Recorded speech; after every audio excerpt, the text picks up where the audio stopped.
We take a look at your grid for race number 2 of the weekend. The Aussie Racing Car Super Series, 12 laps. Adam Ubergang and Paul Morris. It was only 12 thousandths of a second at the line in race 1. Macro and Pingle on the second row. Chamberlain and James Abella down to Adrian Flack and Miles Bond. Over the page to Griffith and Sam Milton. Down to Craig Thompson and Brendan Tucker. And Alan Smith and Blake Chaberis down there in 19th and 20th position. One of the Western Sydney Motorsport entries over to Jeff Waters. Michael Rink and the Speedway driver down there in 23rd position. Freddie Hunt out of 27th. And Stevenson, Grant Ludby. Let's have a look at that last lap in car. And man, oh man, I want to get copies of this vision because this is one of the best races I've had the pleasure of commentating in my career. Watch this. So down to 1. Ubergang thought he had it. Morris says, "I'll take the lead." Ubergang puts it back down the inside. The slightest of touches, that could have been game over right there. It could have. It was just a little touch there, but Morris was hard into the corner, very loaded on the right side. That little touch got him sideways. He was able to gather it back up again here. Now, when we were calling this earlier, Adam was right on Morris here. He makes a mistake into the hairpin. He goes too deep. You watch. He misses the apex and loses a fair bit of ground. We thought that might have been game over there. Morris gets a good little break out of here. Adam had to work really hard this last sector and a bit to get back onto the back of Morris. Talking to Paul after the race, he had this little slide coming onto the front straight, and that was enough for Adam to capitalise on that and get that slipstream down to the start line. And you'll see this slide that Morris was talking about here. Wanting to get a really good run off, he tips it in. There's that big slide there. Adam gains 3 or 4 little mini car lengths. Watch him do the zigzag here to try and break the draft. As he pulled up alongside here, Morris looks across. Watch him hit the steering wheel here. Damn it. Out comes the hand here. They just gave each other a quick handshake, rarely seen in motor racing. But fantastic to see from 2 hard chargers in Aussie racing cars as they're around to take their positions. 28 cars will take the green flag very, very soon around this 2.87 kilometre circuit. Some man racing we've seen today in that first V8 supercar race. Well, I think there's... These guys started it. Yeah, they did. They started the trend, but there's been some carnage today. So let's hope we just really want to see another good race like we did the first race here for these Aussie race cars. It was sensational. So good to watch. I'd like to see, though, what happens now with Morris and Ubergang with these restrictors in for this race, whether it slows them down enough to bring them back to the other pack who hopefully don't, you know, I guess charge at each other too hard to let these guys get away. And it's basically like a success thing during the day, that if you're going too quick or you're winning by long margins to bring you back to the field here. This has always been a fair championship over the years. I've always said if someone gets too far ahead, they always tend to bring them back to the field. Absolutely. You know, you're always going to see the cream rise to the top, but obviously they just make it a little bit harder for exactly. them. So we're getting set, waiting for the last couple of cars. We'll see a green flag at the back. It's 12 laps around here. Round 3 of the championship. It kicked off in New Zealand at Highlands Park before we went to Simmons Plains in Tasmania earlier this year. There is the gentleman with the green flag at the back. These hard-working officials that have been out in the warm sun here at Hidden Valley Raceway. 5 seconds away from the start. Ubergang and Morris on the front row. You've got Macro and Pingle on row 2, and it's lights out here at Hidden Valley, and it's fairly even off the start here. In fact, Ubergang might just get half a car length here. Macro made a good start here too. We're going to go side by side in the rows of 2. Watch Macro here, but he's on the dirty side of the racetrack. There he is. Oh, and he pulls back, and Ubergang back up the inside. Thinks better of it. Good start from Macro there, straight from the second row of the grid, up into the first spot now. Ubergang second, Morris third. So Macro from the second row picks up the lead.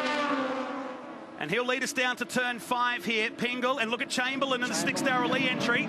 Dirty side of the racetrack. And into turn 5 we go. We're on board with Pingle, alongside the other in-car camera of Adam Ubergang. Down to turn 6, the hairpin, slowest point of the racetrack, and everybody safely through on lap 1. And the sweeping run down to turn 7.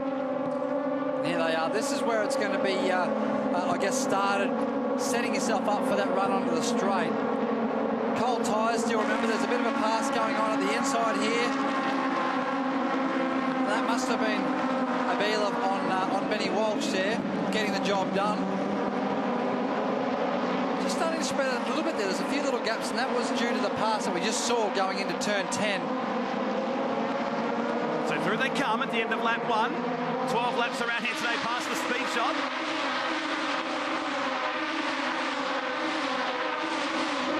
That's what 11,500 revs sounds like, as down the inside comes Morris. Oh, he's got the brake locked up a little bit. It just pulls the team territory entry up. Door slam shut in the front of Ubergang, like Tim Macro, as we head through this slight right, then the little chicane that goes uphill, then to drop down to turn 5. Yep, and you'll see Morris here. He's very good on the brakes, very smooth. That's the way you got to drive any sort of car, really, if you want to be extremely fast at it, nice and smooth. The moment you see guys starting to oversteer and slide it around everywhere, that's not fast, and all they're doing is torching their tyres. So we see here Adrian Flack up the inside of Abela there. Ubergang just holding back. Pingle behind him, chasing down Macro, and Paul Morris looks like he's just pulled a little bit of a gap. So they've had a chance to warm the tyres up. Now they're racing on lap 2. This slalom course through turns 10, 11, 12, 13, and the final hard left-hander, which is, the track does drop away there, much grippier in 2015 with the recent resurfacing here at Hidden Valley. And Duckworth there in 8th spot, as you can see there, pulling to the inside with Ben Walsh behind him, smashing that curb coming down into turn 13. These cars don't like the curbs, they're too small, and there you go.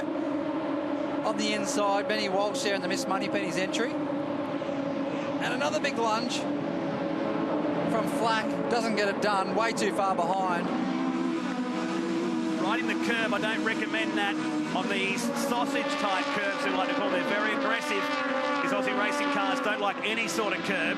As we head down to turn 5 on lap 3, there's your leaderboard at the bottom of the screen there. Morris out in front, searching for his first race win in Aussie racing cars. Miles Bond with the reverse livery back there. Don't be confused, I didn't make an error. And big drama here. Is that a failure on the left front? Obviously. Yeah, I saw that smoke in the first couple laps. There's obviously been some contact, dislodged that bodywork. Must be starting to rub harder and harder on that front left wheel. Don't need a tyre blowing out at the end of the main straight here. As there's great crowd watchers on here at Hidden Valley. They do support their racing up there on the hill. They come down to the final turn. So 4 cars battling here at the end of lap 3. It's potentially going to be 7 by the time we get halfway down this 1.1k straight. It will be. If these 3 guys here that have got that, I guess that 3 or 4 car length gap to the top 4, if they can work together, they'll be able to bridge that by the time they get down to turn 1. Cars moving across, are on board. Ubergang. Oh no, this is going to be 3 wide. Yeah, he thought better. Probably not wise to do this. Ducks back to the left. Very dicey doing that. You can see what happened in the V8 Supercar race when that happens. You know, you change direction suddenly under brakes. That's what James Courtney did, and got contact, and they ended up both off the track. Easy to do. Here's Morris. Morris goes down the inside of Macro, who took the lead momentarily. Through they go, turn 5 once again, so approaching half race distance. So back on board with Ubergang. Macro ahead. Oh, bit too early on the gas out of there. Quite harsh on the gas. He actually had to go down to first gear there because everyone in front of him had slowed up. But he's always been fast through this turn 7. Especially in race 1, he was very, very quick through there. The car's working well through the right-handers. A lot of guys generally do try to set their car up more so for left-handers and right around here because there is only 2 right-handers, but as Adam's proving it, it's actually an advantage if he can get the car to work both ways because he's passed a couple of guys coming out of turn 7 with such a run that he can get up the inside before turn 10. Come past the main straight once again, and now Macro. Here we go, double toe. Oh, here we go, let's make it 3 wide. I think Ubergang might have a bit of a chance here to take the lead. Macro used all of experience of Formula 3 and Porsche Super Cup to shut the door down in turn 1. Far from over. Lap 5 of 12 here. Fastest laps 1:18.878 by Pingle. He's back 4th in this group. Got Chamberlain also in this one with Flack and James Abella further back in this field. Another move out the inside. It was Adam Ubergang this time on Macro. Last lap it was Morris. Bringing Pingle, Flack, Chamberlain all back into this now too, with them dicing up the front. Morris left the door open a bit there, didn't he, coming out of the hairpin? Big shout out to Freddie Hunt once again. He was 28th on the grid. He now runs in P16. Runs in the Hunt jeans, doesn't it? He's actually P15 now, doing a great job. So he's only not even halfway through this race, and he's made up about 12 or 13 spots.